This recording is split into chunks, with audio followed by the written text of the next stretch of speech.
Hello and welcome to James chemistry. आज का जो हमारा टॉपिक है वो है ऑप्टिकल आइसोमर्स। ऑप्टिकल आइसोमर्स क्या होते हैं? सबसे पहले हम इसकी डेफिनेशन देखेंगे।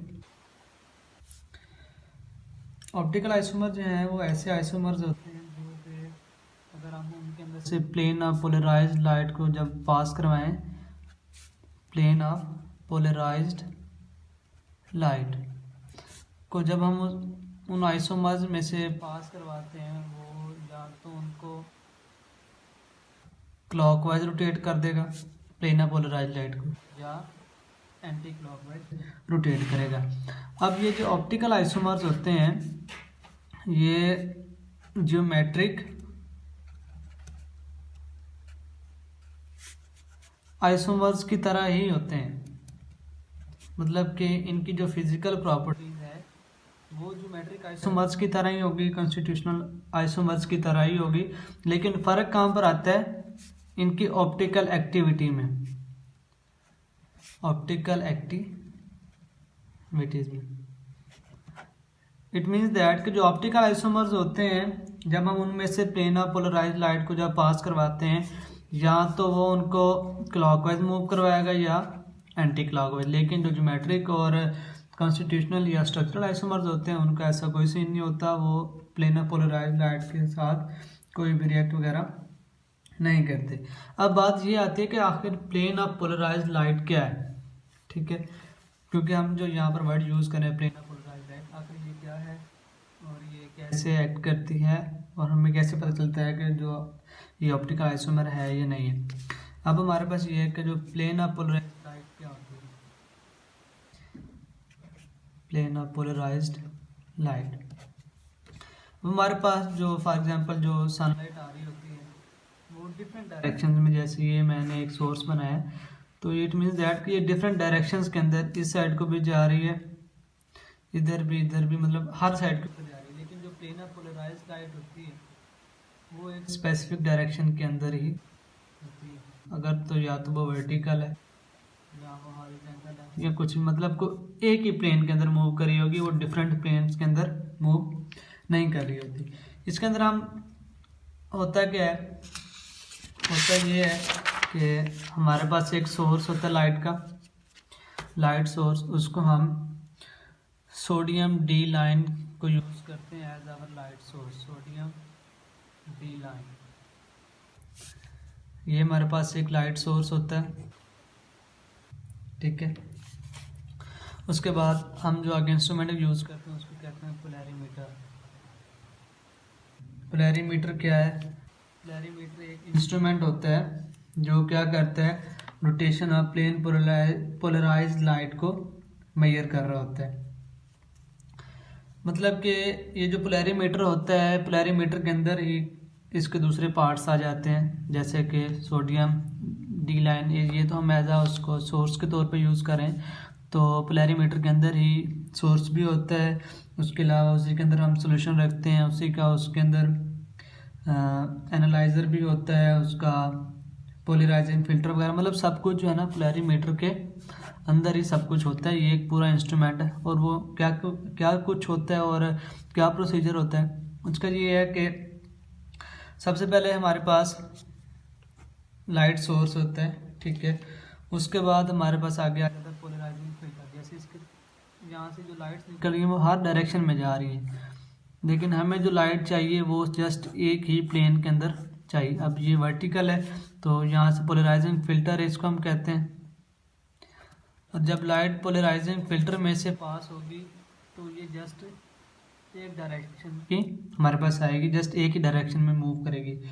और जब ये ही, अब इस लाइट को हम क्या कहेंगे? पोलराइज्ड लाइट है। पोलराइज्ड लाइट को, ये तो पोलराइजिंग फिल्टर है। उसके अलावा अगर हम सिंपली देखें तो जो हमारी डेली लाइफ के अंदर यूज़ के अंदर जो चीज़ें होती हैं, जैसे कि पोलराइज्ड ग्लासेस होती हैं, वो भी, उनके अंदर भी सारा यही चीज़ होती है कि वो डिफरेंट जो लाइट की जो वेवलेंथ्स हैं उनको, मतलब कि जस्ट एक ही हमें उसकी ये लाइट शो हो रही होती है, उसकी डिफरेंट डायरेक्शन शो नहीं होती, इसलिए हम उससे क्लियरली हम वहाँ से चीज़ों को देख वगैरह सकते हैं। लेकिन यहाँ पर क्या है कि जो सोर्स ऑफ लाइट है सोडियम डी लाइन है, उसके अंदर से डिफरेंट लाइट्स निकल रही हैं, ठीक है।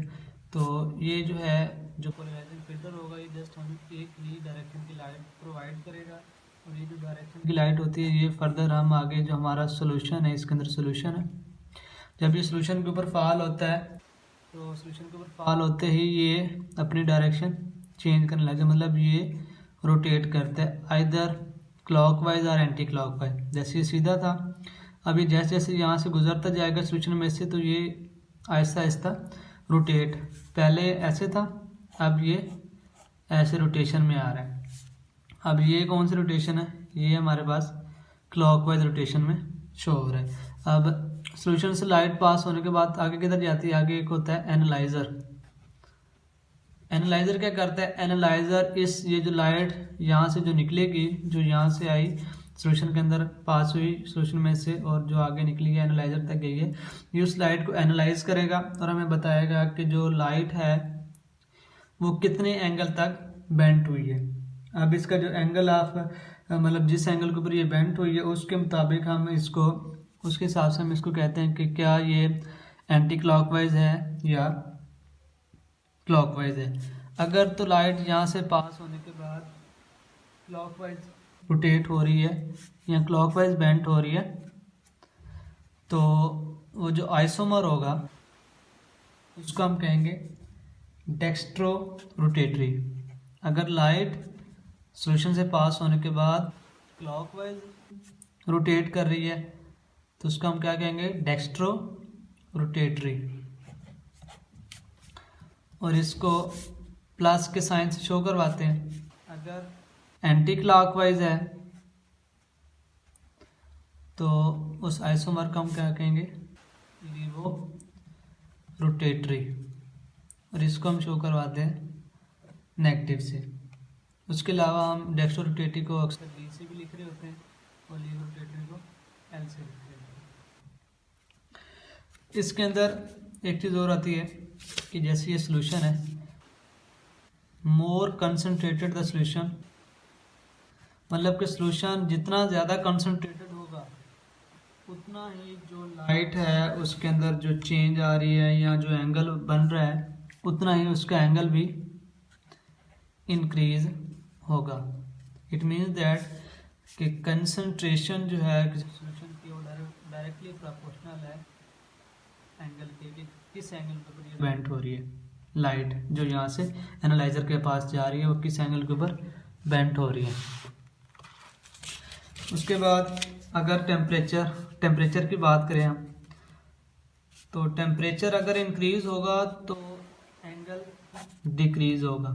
उसकी रीज़न क्या है, क्योंकि जब टेम्परेचर इंक्रीज होगा तो concentration, temperature increases concentration decreases, क्योंकि जब टेम्परेचर इंक्रीज होता है तो जो सोल्यूशन है हमारे पास उसकी कंसंट्रेशन डिक्रीज होगी, वो डाइल्यूट होगा, और जितना ज़्यादा ही उसकी कंसंट्रेशन कम होगी उतना ही एंगल उसका कम होगा। तो हम इसलिए कह सकते हैं कि टेम्परेचर जो है डायरेक्टली प्रोपोर्शनल है एंगल के। अब यहाँ पर बात एक ये आ जाती है कि जब हम पोलैरिमीटर को यूज़ कर रहे हैं, हमने हमारी कोशिश होती है कि हमें जो टेम्परेचर होता है हमारे पास उसको क्या करना होता है, कांस्टेंट, उसका मोस्टली कांस्टेंट रखते हैं। और हमारा जो टॉपिक था उसका स्टार्ट ये था कि ऑप्टिकल आइसोमर्स क्या हैं। ऐसे आइसोमर्स, ऑप्टिकल आइसोमर्स ऐसे आइसोमर्स होते हैं जो कि लाइट को या तो क्लॉकवाइज या एंटी क्लॉकवाइज रोटेट करें, उनको हम ऑप्टिकल आइसोमर्स कहते हैं। और ऑप्टिकल आइसोमर्स लाइट को कैसे क्लॉकवाइज और एंटी क्लॉकवाइज रोटेट करेंगे वो इस प्रोसेस के थ्रू होता है। पोलैरिमीटर एक इंस्ट्रूमेंट है, उसके थ्रू हमें पता चलता है कि ये जो सोल्यूशन है ये जो आइसोमर है ये लाइट को क्लॉकवाइज रोटेट कर रहा है या एंटी क्लॉकवाइज